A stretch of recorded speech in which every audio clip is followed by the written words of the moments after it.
we were looking at the honor that we normally accord the military that we seem to have lost now. How badly did you feel about this? It was bad. It was bad, at least during my time in the government. But I think things are improving now because the current leaders of the military are making sure there's a change for positive changes here and there. The training are being concentrated. There are no distractions, so to say. So it's getting better now, but during our time it was very, very bad. And that's what I try to document in the book. Now, one thing that we normally hear about the military is that you guys don't seem to lose loyalty.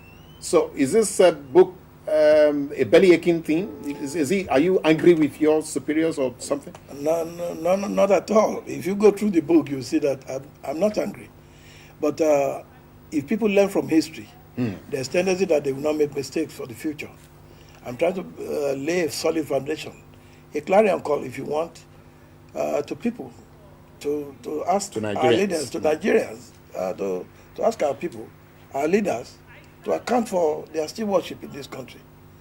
If there's numerous examples I can cite. Yes.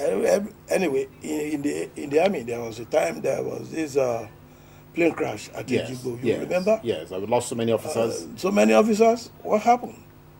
Nothing. No investigation. Funds, huge sums of funds were allegedly stolen. Stolen, yes. Nobody came up and to say anything. And you remember the military tradition. The culture is that the commander is winner takes all. He gives another, and everybody is carried out. There's no, but this country should get to a stage whereby we start looking backwards. What happened when? And how did it happen? Like I said, the culture of impunity has permeated the society during our time. That there are so many things, and it's what is ravaging this country up to now. The leftover is still there, and that's why you see most of those leaders at that time. Let me say something. I'm sorry. They don't want to leave the arena of power. They don't want to leave there.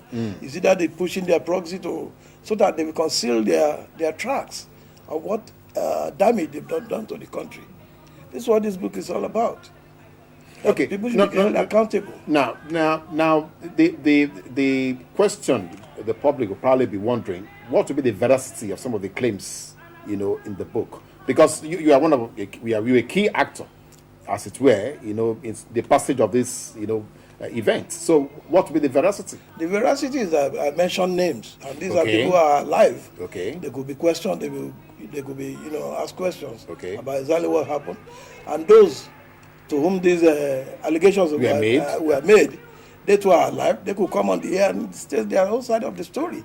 And I wish the media would provide a platform. Okay. If it's going to be my word against theirs. Okay. Like an open debate. That this man has said this about you. So then what do you have to say about this?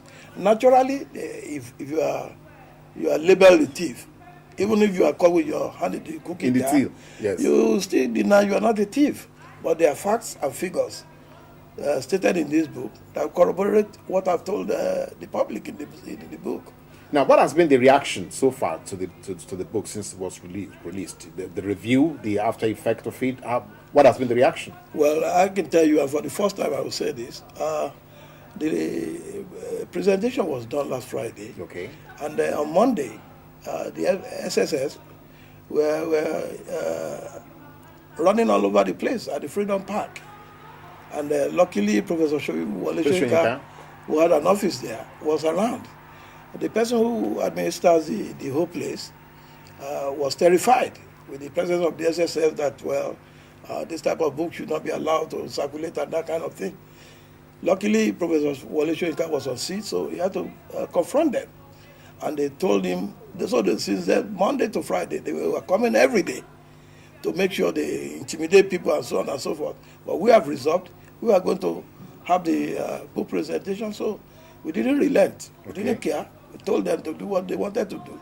But thank God, it came out successfully because we refused to be intimidated. And that's the point. If you allow things to get away, you want to express your freedom, this is a democracy, for goodness sake. You want to express. If anybody thinks I've libeled him, that's the court. he or she can go to the court.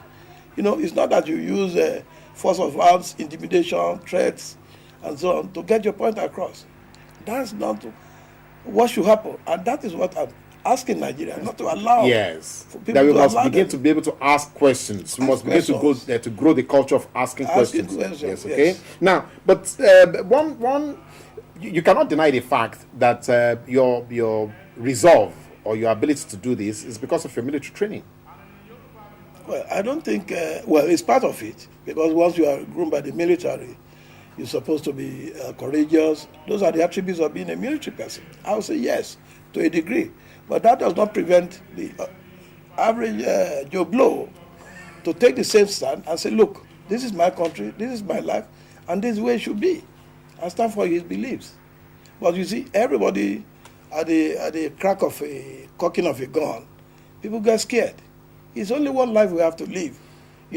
People have been killed in this country with impunity. Several people, journalists, politicians alike. People are not just asking questions. In other climes, you have something they call cold case. 20, 30 years afterwards, they will still go back to the facts and reinvestigate and find out, so that they can lay hands on the culprits. And in other climes too, we are trying to be better. I mean, the country is trying to be better. We want to belong to the Committee of Nations.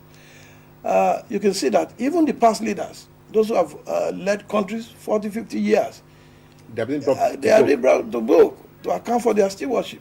Why is it different in Nigeria? Why can't we do that? It's going to be for the betterment of the society. But if we don't do anything, it's going to get worse.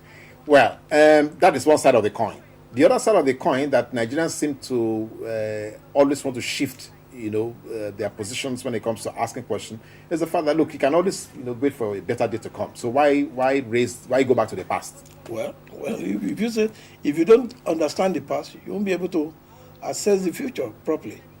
So if you don't delve into the past, you won't understand the future. That's just a fact.